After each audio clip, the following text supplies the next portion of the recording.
Hi, everyone, and welcome to another episode of Marketplace Masters, the podcast where we bring together marketplace experts to talk about what really works. I'm Paul Sonneveld, co-founder and CEO of Merchant Spring and host of this weekly podcast. Now, before we get started, a very quick note. And just give me a sec. We're having some trouble streaming to LinkedIn by the looks of it. All right, we may just have to continue, and we'll. I might put a post in the LinkedIn chat to let people know that we're also live on YouTube. Now, let me continue for just a sec. Just a quick note about Amazon Accelerate. We are there, and we're proud to be a sponsor at Amazon Accelerate there.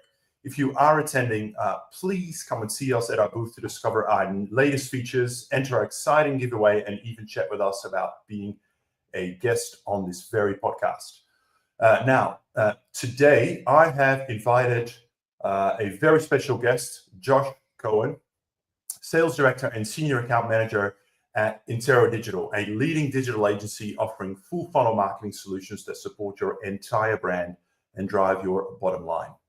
He is a seasoned sales and marketing professional with over 18 years of experience spanning e-commerce, technology, and retail sectors. And prior to his tenure at Intero Digital, Josh built a rich background at several Fortune 500 companies. He worked at Amazon as a vendor manager, where he implemented strategic marketing initiatives that resulted in double-digit sales growth. In addition, his corporate experience, Josh also is an entrepreneur. He co-founded Foothills Innovations in 2018 and founded JTC Marketing in 2019. Both ventures focused on developing unique brands and helping manufacturers expand their business on Amazon. Josh is known for his dependable leadership, relationship-building qualities, and a proven track record of driving growth, customer success throughout his career. Josh, it is absolutely fantastic to have you on the show today. Thanks for having me, Paul. All right. Now, before we dig in, I am just going to post the YouTube link on LinkedIn because for some reason, LinkedIn is not cooperating with us. But fortunately, we are streaming live on a number of other platforms. So what I'm going to do is I'm just going to tell our audience to actually jump into the YouTube channel here. So just give me 1 sec. Go. All right. This is the first time actually in 2 years that we're LinkedIn is not cooperating, which is a little bit of a surprise, but here we go. All right.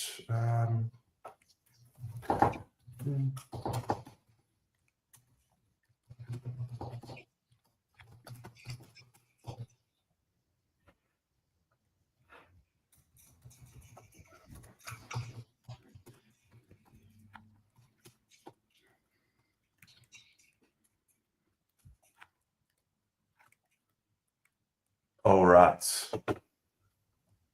Thank you for bearing with me there, Josh. Apologies for the inconvenience. Not sure what's happening there, but luckily we are live across a bunch of other platforms, and I hope people find their way to YouTube. Okay, great. Well, let's get back on track. Let's get back to our topic, which is we're talking today about cost price increases and as well as managing retails. And I know you've seen both sides of the story there. But maybe let's just start with sort of a groundwork question here, and that is, why is Amazon pushing back so hard on cost price increases now? You know, we're hearing a lot of stories of vendors just finding it really, really difficult. Why is it so hard right now? Yeah, so before I answer, I'll have to apologize that I've lost my voice this last weekend, so bear with me here. But yeah, so why is Amazon pushing back so hard on cost increases? I actually think that they're not. I think that the current strategy, it has, on Amazon side of things, hasn't really changed. I think that it's just getting a lot more attention because there's a lot more requests for cost increases this year more than ever. And I think part of that is due to tariffs, just compounding on, brands' normal need for cost increases. And so It's a super hot topic right now. Almost everyone needs an increase due to tariffs. And Amazon took a wait and see approach at first. They did not, jump to go help everyone out and take some of the hit. They wanted to see where tariffs landed. I think for some vendors, Amazon has come back around and agreed to share the hit from the tariffs. And for others, maybe smaller vendors, smaller brands that, don't quite have their full attention yet, they have not come around yet. And so it's been tough. But yeah, as far as their overall approach, I think it's the same. I think it's always been really, really difficult to get cost increases across, especially if you don't have a vendor manager internal at Amazon to talk to. Thanks, Josh. That's a really good point. Really what you're saying is actually Amazon's approach has been pretty consistent, but I think the volume of cost price increase requests from vendors is starting to increase because of all these external pressures that we've started to see in the last 12 to 24 months. So, which then leads us back to, well, if Amazon tends to be consistent, what are they looking for in terms of building a case to have them accept your cost price increase? What does a strong data-led case for a cost price increase actually look like, at least in Amazon's eyes? Yeah, great question. So the bottom line is the successful cost increase negotiations come when Amazon sees a benefit, right? So that's going to look a little bit different depending on whether you have a vendor manager. So for those with vendor managers, it's quite a bit easier. I wouldn't say it's easy, but there's a lot of things that you can do and a lot of things in your power to get that increase across from a data standpoint. So one, when you come to Amazon and invest in promos and discounts, another one is communicating to them your ASP and how it's increased, and they can of course see that on their end by looking at those other retail channels. I think talking about real tariff pressures and conveying that to them and helping them understand exactly what those pressures are for you.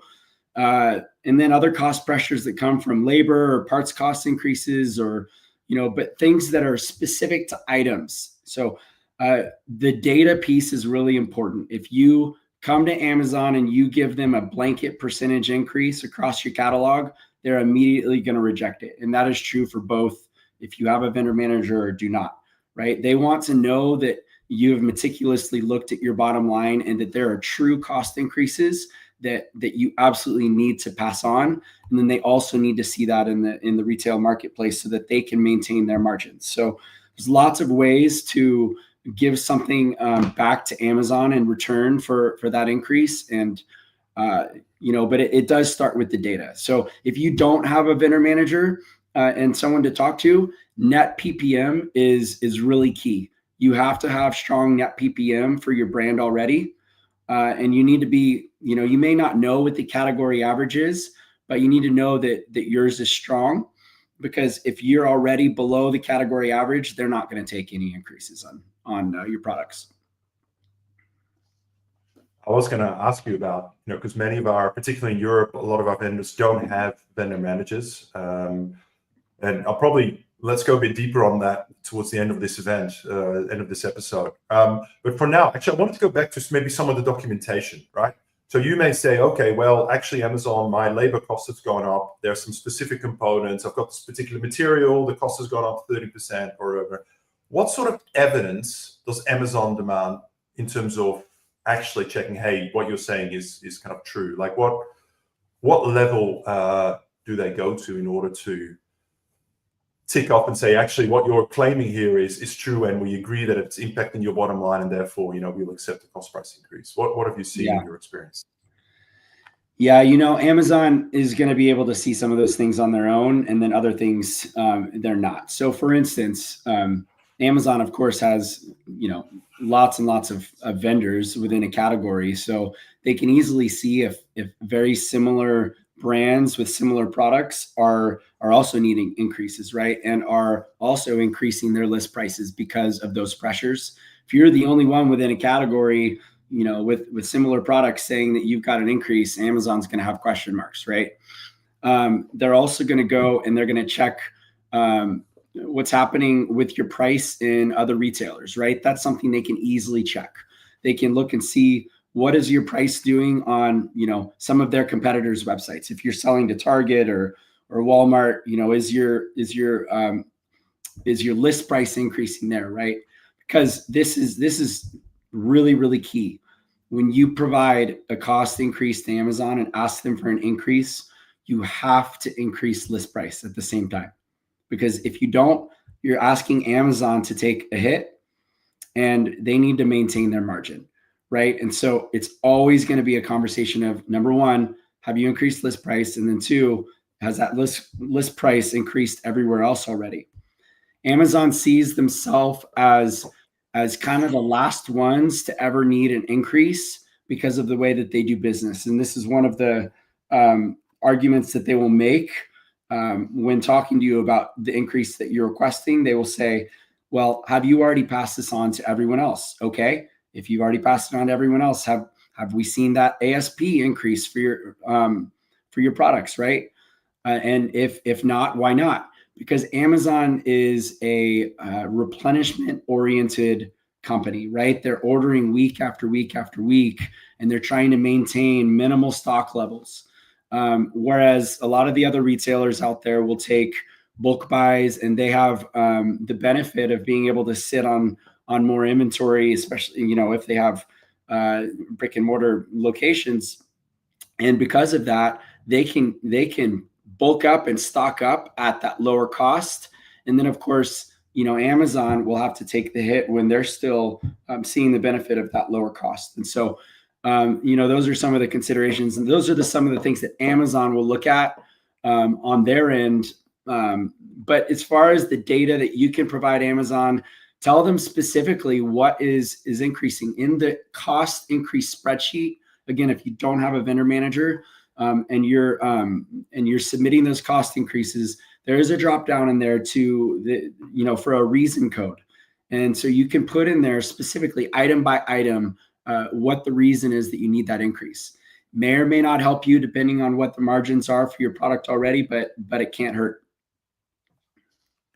So are you saying there is a specific template that Amazon is asking you to complete for these requests? I may have missed that. Yeah. Yeah. And is that, sorry, go ahead. Yeah, and that's true. That's true whether you're asking a vendor manager or doing it yourself internally on Vendor Central. You do have to fill out that cost increase form. So when you go up to settings and hit edit costs, there's a template right there that you have to submit, and they will provide a blank template for you. I mean, most brands already have this, but if you need one, you can download it there. Sometimes they update it with new fields. But you need to follow the instructions in that template and submit it there before even having a conversation with Amazon internal vendor managers. And there's a 60-day waiting period too. So if you don't have a VM to talk to, you still have to wait. You have to wait 60 days before Amazon will even consider taking those increases. Gotcha. All right. Timing wise, is there a way to line up timing here, or is there a particular time of year where chances of success increase, or vice versa, right? Yeah. Any advice on that front? Yeah, great question. I would say two things. Number one, don't ask for increases right before Q4 because obviously volumes are increasing dramatically. Amazon's about to cut huge purchase orders. The last thing in the world they want to hear is, hey, here's a cost increase. We want to take, we need you to take a big increase right before you order all this product. So for Q4, almost guaranteed no across the board, right? As far as a positive time where you have better chances, AVN negotiation time, right? So whether you have a VM or not, AVN negotiations will typically start happening around December, January, February, where you'll either get an email or someone will contact you and ask you, to update your terms and increase your damage allowance or increase your marketing co-op, whatever it is. And oftentimes, that's going to be a larger conversation, and you can include a lot of different things in there. But cost increases are a great time to introduce at that time of year. so that you're not, taking all the hit. At least you're seeing a little bit of benefit, and it will likely be a back and forth with Amazon on, who's getting the bigger benefit. Gotcha. And to what extent, sorry, I used to work for a retailer, and we used to deal with these sorts of things as well, like this sort of bricks and mortar retail. Some of this stuff is pretty common. Sometimes what we would do is accept the cost price increase, but sort of request that the vendor would give it back to us, at least for the first year, in, say, an additional promotional support or funding of some sort. To what extent have you seen those conversations take place in Amazon? They sort of accepted, so the vendor can go, everyone across the marketplace accepted it, but actually you may give Amazon back a little bit more than maybe what you give other retailers. I don't know, maybe I'm making stuff up here. It doesn't apply in the world of Amazon, but what have you seen on that front? Yeah, I know it absolutely applies, and it's very, very relevant, especially in the potential success of your cost increase. But I would say have things in the back pocket, right? So have certain levers that you can pull in that conversation to make it more incentivizing for Amazon. So there's lots of different ways to do this. One is investing back into the business via promotions, right? So you can give them promo funding and say, okay, I'll commit to X amount of marketing dollars to spend on best deals or coupons or marketing events within a specific category, or whatever that may be. But promo funding is big because that helps Amazon's top line. It helps their bottom line. It helps, all around. It's going to help both sides, right? If you're planning on doing some of those things already, then that's why I say keep it in the back pocket, because you can bring it up and use it as leverage to, act like you're giving Amazon something in return when, you need to do that to invest back into the business anyway. I would say advertising, don't keep that as a lever, because advertising does not hit the retail team's P&L. It goes into the contribution margin line of Amazon's P&L. And so the retail teams don't see advertising as, a huge benefit. It's only a top line driver. So something else that you can use, though, is discounted bulk buys, right? If you're going to give Amazon a cost increase, offer them a one-time chance to take a big discounted bulk buy, stock up on some of that product at the previous rate or even a discounted rate. And, they might be more likely to take it. I would say also a CSA agreement is something that Amazon loves to have on hand. A CSA agreement, or a margin agreement per se, is typically a dollar-based agreement where you're agreeing that your product across your catalog will hit a certain dollar value as per unit, and it guarantees a specific margin for Amazon, so that at the end of the year, if you don't hit that margin, they'll invoice you for the difference, basically. And if you can hit that for one reason or another, whatever that dollar amount is, then sometimes a CSA agreement is Amazon will take that in return. Yeah, I guess that's a great insurance policy for Amazon, right? Because at the end of the day, Amazon's taking a risk that they can get that increase in retails in order to recover the increase in cost, and they may have a different view on whether it's possible or not. In my experience, vendors will always say it's possible, right? But it may not be due to competitive pressures and the like. So yeah, that is a great way to sort of basically give them a bit of an insurance policy there. So what happens, Josh? So when Amazon says no, Josh, sorry, go away, not approved, right? But I'm sure this happens all the time, even where there's a genuine rationale for a cost price increase. Yep. What are your options from there? What do you do? Yeah, the first, probably fairly obvious one, is to move your offer to Seller Central. And I know that's not ideal for anyone, but it's definitely a way to have stronger control on your price, and obviously you're going to have more margin control there. Another option is to potentially start over with the product. If you don't have a lot of reviews, don't have a lot of relevancy on it anyway, maybe it's just starting to gain traction and you needed a price increase, fairly quickly after setting it up. you could start over, call it a 2.0, give it a new UPC and offer, and push it with BTRs and Vine. That's an option.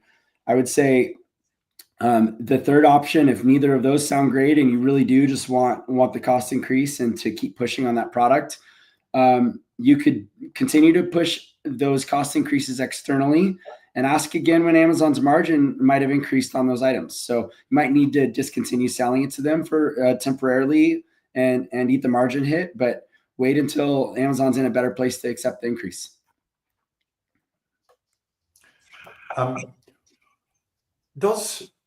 Sorry, I know we want to talk about retails as well, but I've got a few more questions here. One of them is actually two. One is, does Amazon ever come back at vendors for cost price reductions? So, for example, right, tariffs, cost price has gone up. Amazon knows that the base cost has gone up. Let's say tariffs fall again next year, right, hypothetically. Will Amazon proactively come back to vendors and say, hey, remember that cost price increase we accepted last year on the basis of the tariff argument? We don't think it's no longer relevant, and therefore, can we please now have the reduction? Or, do those reverse situations happen with Amazon? Yes, not necessarily in the tariff conversation, because Amazon's so careful about accepting increases for tariffs. They're only going to do it either temporarily or when they know it's a positive permanent move. That said, cost decreases Amazon is asking for all the time, right? This is also a lever I missed in the conversation before. You can give increases, you can offer decreases at the same time as increases.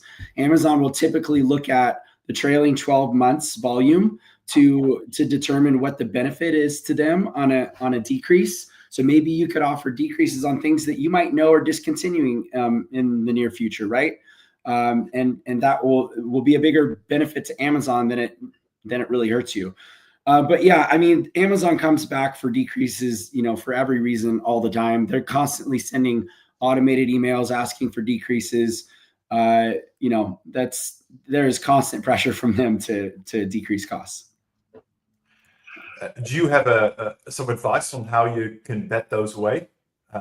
Any tactics there that might be useful for our audience? Oh my gosh, yeah. I mean, the ignoring game is strong with my clients, I have to say. You have to be really good at ignoring Amazon's emails because they're relentless. So they will constantly, send automated emails out to you. Many of them are automated. That's the important point here. You don't have to respond to anything that's automated from Amazon, right? I'll give you another example too. Like when you provide a decrease to Amazon, so many brands don't understand this. Even my clients, we talk about it all the time. Amazon will issue something called a price protection agreement. A price protection agreement is an automatic agreement that is created when you decrease costs on an item. And what that agreement does is it says, hey, we would like to realize that cost decrease in all of the inventory that you have already sold to us that's sitting in our warehouse. So please sign this so that we can so that we can get paid for that difference in cost for all the inventory we've already bought, right? Which is ridiculous. You do not have to accept those price protection agreements, and you can ignore them or you can reject them, but you do not have to accept them. And I recommend not, unless it's strategic in an ABN conversation. But yeah, it's, best advice is answer emails when it comes from someone who's actually trying to help you and who's emailing you directly. But, do your best to ignore the ones that aren't necessary. Ignore automated emails, right? Most of them. I think that's just general good. That's just general good life advice as well. So I just want to go back to the one last question around what do you do when you don't have a vendor manager? You touched on it briefly at the start. I know a lot of our audience used to have a vendor manager, no longer have one. They just have some sort of case log or some black hole that they throw things in. Maybe I'm being a little bit harsh here. but any specific advice, particularly around like you submit the cost price increase and maybe you don't hear back, or maybe it's a no, like any advice you have for those vendors who don't have the ability to email someone directly? Yeah, my best advice to you is to be relentless. Amazon is notorious; their customer service is notorious for sending copy and paste emails, whether it be costs or anything else. However, oftentimes, if you just keep emailing, keep opening cases, keep pushing, you will find someone who is more helpful and who's willing to actually take action and help you with what you need.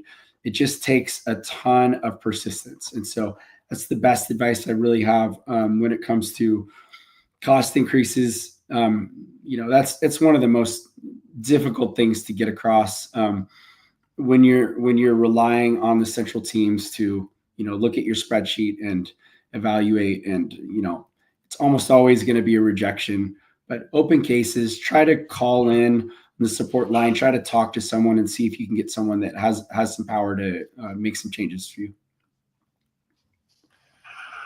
There we go. I do find that with general case support anyway, keep persisting. At some point, you're going to get, I don't know, a different AI algorithm or a different person or whatever it might be that gives you a different answer. So that definitely helps too. Excellent. We're nearing the end of our session, Josh, but I always like to ask, like, is there any success story? Like, I know you've been working with a lot of vendors, during your time there at Intero and also during your other ventures, but you've been on the inside as well. What does good look like? Any success story that you're really proud of here in terms of getting a cost price increase accepted? Yeah, I have a couple clients that have some success stories around cost increases, both in negotiating with vendor managers as well as through the automated system. And I would say that the common ground in both is really have a really strong net PPM that is at least at the category average or higher, and how you do that is really the bigger question. And I think it's so important to have a really strong pricing policy. And what I mean by that is know who you're selling to, have strong relationships, and manage what's happening on Amazon really carefully. So your distribution strategy will play into your Amazon business and will impact all of your other retail channels. So don't sell to everyone under the sun. Choose really carefully who you sell to, and make sure that those relationships are strong and that you have active Amazon pricing policies, MAP policies in place. Because the two success stories I have, they both came from having really strong external retail policies and really good margins for their products on Amazon. So great. Well, look, there's a lot there, and I think we should probably have a chat about, should we do another episode just on managing retails? I know we said we get into that, but I think there was a lot of content there on the cost price increase, so I wanted to go pretty deep there. Yeah, that's super helpful advice. Josh, there might be people listening to this podcast that they maybe just want to have a follow-up conversation. Maybe they need some help. Maybe just want to bounce some ideas off you. What's the best way for them to get in touch with you?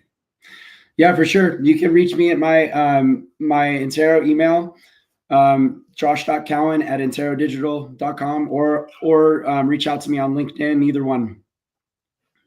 I think we've got it here. I'm just flashing up on the screen. There we go. Excellent. Great. Yeah. Unfortunately, we are past the 30-minute mark, so we do have to wrap up. Huge thank you, Josh, for really sharing all your technical wisdom on cost price increases. It's as a vendor, if you're looking to elevate how you really get these cost price increases on, or how to maximize your chance of success, I really hope that today's conversation will give you plenty to run with. So, Josh, thank you so much for joining us. Let's talk, and I'm serious, let's talk about doing another session around managing retails, and because that's another whole big topic. And apologies to our audience, we really didn't get into that today, but I think it really warrants a separate session. So, yeah, you bet. Thanks, Josh. And we'll see you soon at Accelerate. All right, sounds good. Thanks, Paul. All right. Bye now. All right, everyone. That is the end of our show today. Apologies to those of you who tried to join us in LinkedIn and where we had some technical streaming difficulties. I hope you've managed to find the YouTube link. We will probably restream this episode on LinkedIn for our audience there so that you guys can benefit from that. Of course, you can also just head to our website to explore all of our past episodes and register for the upcoming ones at merchantspring.io. And of course, if you are looking for a partner to help you simplify reporting and performance analytics for Amazon vendors and other marketplaces, we'd love to show you what we're building here at Merchant Spring. My name is Paul Sonneveld. Thank you so much for tuning in, and we'll see you next time. Take care.